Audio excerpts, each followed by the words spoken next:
Cordial saludo, mi nombre es Tania Cifuentes. A continuación voy a presentar el desarrollo del modelo matemático para el acondicionamiento de señales en el proyecto que corresponde a la fase 3 del curso de instrumentación.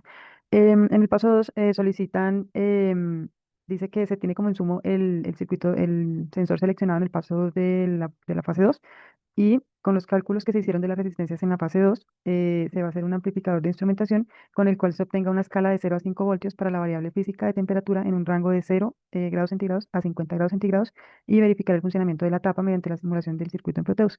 Listo, entonces lo primero que se debe hacer es hallar los valores de las resistencias, que eso se hizo en la fase 2, ya lo tenemos, los valores de las resistencias cuando está a 0 grados, debe darnos a 0 voltios el circuito.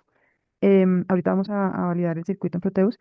Con esto también se toman los valores del termistor a 0 grados y a 50 grados y se halla el voltaje de salida con esta fórmula. Entonces aquí se reemplazan, como ya tenemos los valores de las resistencias para 0 grados que se habían hallado en la fase 2, ahora vamos a hallarlo para 50 grados. Entonces se reemplaza el valor de Rx por la resistencia de 50 grados del termistor y esto nos da un total de 2,45 voltios de salida en el circuito, por lo que tenemos que amplificar la señal a 5 voltios. Para eso se usa el amplificador de instrumentación. Entonces aquí tenemos que hallar la resistencia de ganancia, que es R gain. Aquí tenemos la fórmula y ya resolviendo la fórmula, tenemos que necesitamos una resistencia de 19,23 kilo ohmios. Aquí pues tenemos la simulación. De todas formas, voy a abrirlo aquí. Es este.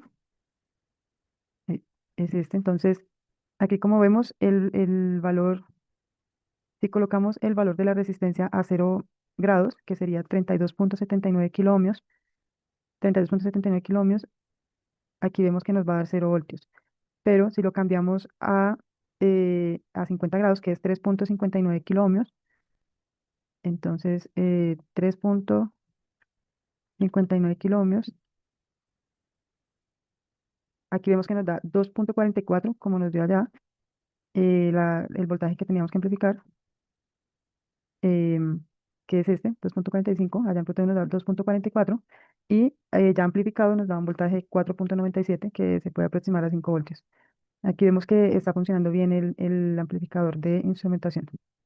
Luego nos solicita, bueno, aquí se tomaron las respectivas capturas de pantalla y luego se solicita realizar los cálculos teóricos para el diseño de un filtro activo pasa abajo de Butterworth de segundo orden con estructura Salem. Entonces, el capacitor que se debe usar es de 10 nanofaradios y la frecuencia que yo elegí es de 1,6 kilohertz.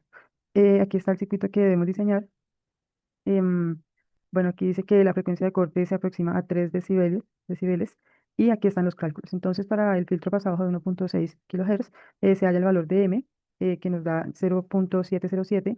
Luego, el valor de la resistencia del filtro, que se halla con esta fórmula. Aquí se reemplazan los valores que ya tenemos y el valor del capacitor de M y de la frecuencia de corte y ganancia es 1, y nos da una resistencia de 1,4 kilo ohmios. El cálculo de las resistencias, este es la resistencia 1 y 2. Para la resistencia RA y RB, en la resistencia RA, aquí como tenemos una ganancia de 1, entonces nos va a dar 0 en la parte de abajo, nos va a dar indefinida la división. Entonces quiere decir que RA sería infinito, o sea que no existe un valor para RA. Entonces se omite esta resistencia.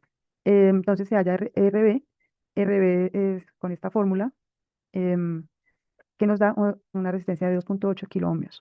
Y el capacitor, aquí también tenemos la fórmula.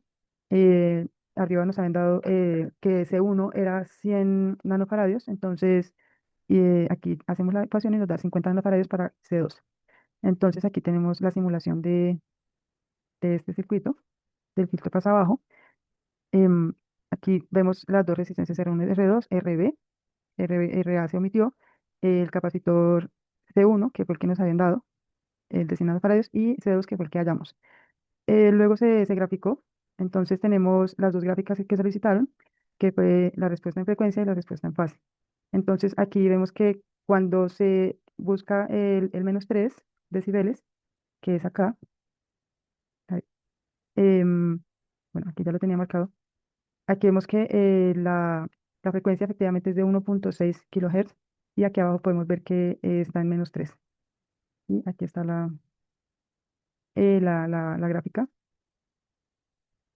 y listo. Eso es todo. Muchas gracias.